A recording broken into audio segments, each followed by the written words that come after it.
Ungrading doesn't mean that everybody automatically gets an A, and let's talk about why. Because I'm Dr. Danielle Rosevalley, and I do ungrading in all of my classes. Ungrading isn't carte blanche for students just to completely disengage from your class and walk away without consequences. There's still issues of equity and parity even in an ungrading class. Ungrading simply opens the door for students to engage in their pedagogical process, and that doesn't mean that all students will. Some students will take the opportunity to take advantage of this system. If a student decides to deprioritize your class, that has nothing to do with you or your pedagogy and everything to do with that student and the choices they're making in their current situation. Ungrading allows you to collaborate with your students in terms of where they see themselves going, how far they've come, and how they hope to attack their weaknesses. If you have a student who isn't doing this work, it's not fair to the students who are.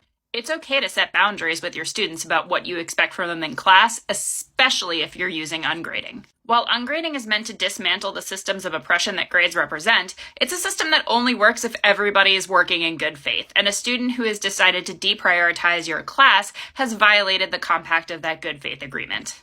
Of course, you'll attempt to have this conversation with your floundering students several times over the course of the semester and talk to them about what you see impacting their success in your class. Sometimes that student will have a legitimate reason for their disconnect, and sometimes they'll even trust you enough to let you help them. But if they don't, that doesn't mean that the system has failed, and that doesn't mean that you've failed. You shouldn't hesitate to assign this student the grade you feel they deserved. You can lead a horse to water, but you just can't make them come to class.